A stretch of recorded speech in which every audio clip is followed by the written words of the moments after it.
और चीन को बहुत जल्दी अपनी आक्रामक नीति का खामियाजा भुगतना होगा। अभी सर्दियां शुरू भी नहीं हुई और चीनी जवानों की हालत खराब होने लगी। खुफिया सूत्रों के मुताबिक सितंबर के महीने में ही चीनी सैनिकों के दिमाग में सूजन आ गई, उनके सिर में पानी भर गया, उन्हें सांस लेने में तकलीफ हो रही है। साथ ही हालात इतने खराब हैं कि चीनी सैनिकों के फेफड़ों में इन्फेक्शन भी होने लगा है। अगर यही हालत रही तो चीनी सैनिकों का मनोबल बहुत जल्द ही टूट जाएगा। फिर चीन के लिए अपना चेहरा छिपाना और मुश्किल हो जाएगा। चीन भारतीय सैनिकों का मनोबल तोड़ने के लिए लाउड स्पीकर पर गाने बजा रहा था, तरह तरह की बातें बना रहा था, लेकिन उसका ये दांव कामयाब हो पाता उससे पहले ही ड्रैगन को नाको चने चबाने पड़ रहे हैं। एलएसी की चोटियों ने चीनी सैनिकों के हौसले पस्त कर दिए हैं। खुफिया सूत्रों के मुताबिक चीनी सैनिकों को हाई एटीट्यूड सेरेब्रल एडेमा और हाई एटीट्यूड पल्मोनरी एडेमा जैसी बीमारियों से जूझना पड़ रहा है।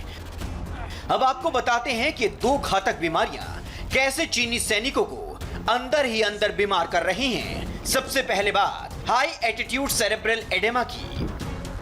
हाई एटीट्यूड सेरेब्रल एडेमा में दिमाग में पानी भरने से सूजन आ जाती है, दिमागी थकान, एंजाइटी और चक्कर आने लगते हैं। दूसरी बीमारी है हाई एटीट्यूड पल्मोनरी एडेमा। इस बीमारी में हवा के दबाव के कारण सांस लेने में परेशानी होती है। दबाव की वजह से फेफड़ों में इंफेक्शन हो जाता है, फेफड़ों से पानी लीक होकर शरीर में फैल जाता है। चीन के जवान पेंगोंग त्सो, सिरिजा, मोल्डो और रिचेन ला में तैनात है। अगर हालात यही रहे तो इन ऊंचे पहाड़ों पर ही चीनी सैनिकों की कब्र बनने वाली है। एक तरफ जहां चीनी सैनिक बीमार पड़ रहे हैं, वहीं भारतीय सैनिकों का जोश हाई है। उनके पास सियाचिन की चोटियों पर रहने का अनुभव है और अब 11,000 फीट की ऊंचाई पर बने डीआरडीओ के defence institute of high attitude research में सैनिकों के लिए खास तैयारी हो रही है। इस इंस्टीट्यूट में अलग अलग टेक्निक के जरिए साल के 365 दिन फ्रेश सब्जियों को उगाया जा रहा है। इनमें से 26 सब्जियां किसानों की मदद से 20,000 फीट की ऊंचाई पर मौजूद जवानों तक पहुंचाई भी जाती है। डीआरडीओ इस समय हाई ऑल्टीट्यूड में साल के 365 दिन तक जवानों तक फ्रेश राशन और साथ में सब्जियां पहुंच सके, इसकी पूरी तैयारी के साथ है। हम आपको यह भी बता दें कि इसी फार्म में 26 ऐसे वेजिटेबल्स तैयार होते हैं जो 365 दिन तक फॉरवर्ड लाइन पर यानी 20,000 फीट की हाइट तक जो जवान इस समय भारतीय सेना आईटीबीपी का मौजूद है उस तक मुहैया होता है।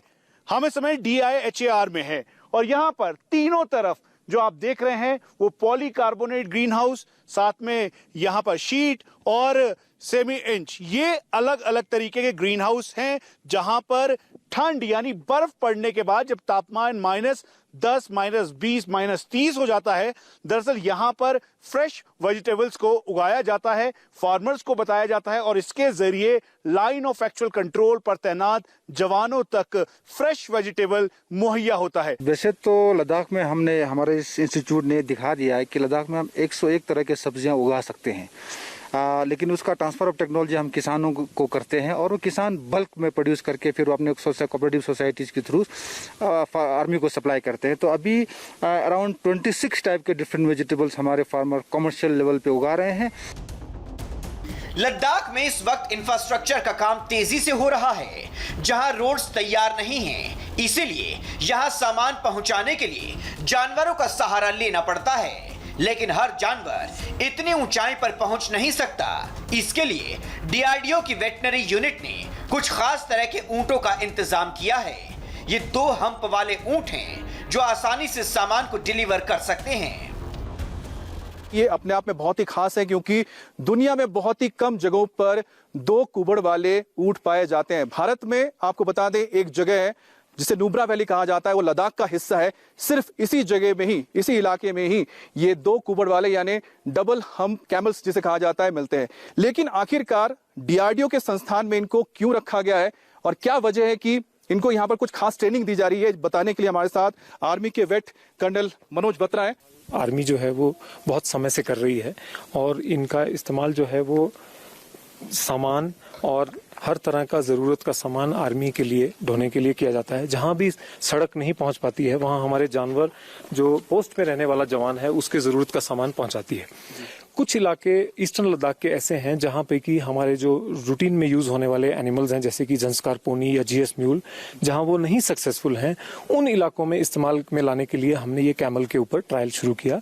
तो हमने दोनों कैमल्स सिंगल हम्प और डबल हम्प का एक कंपैरेटिव स्टडी किया है, क्योंकि डबल हम्प कैमल जो कि 11-12 हजार फीट की ऊंचाई पे ही पाया जाता है, ये वहां के लिए बहुत अच्छा जानवर है और बहुत सक्सेसफुल है वहां लोड कैरी करने में।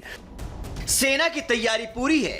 डीआरडीओ के इस रिसर्च इंस्टीट्यूट में माइक्रो फार्मिंग भी होती है। इसका फायदा ये होता है कि जिन सब्जियों को उगने में 2 से 3 महीने का वक्त लगता है, वो इस टेक्निक के जरिए 10 दिनों में तैयार हो जाती है और फिर इसी तरह आर्मी को भी सप्लाई कर दी जाती है। खास तौर पर इन सब्जियों का इस्तेमाल फ्रेश सलाद के तौर पर होता है और ये दूसरी वेजिटेबल से 10 गुना ज्यादा न्यूट्रिशियस होती हैं।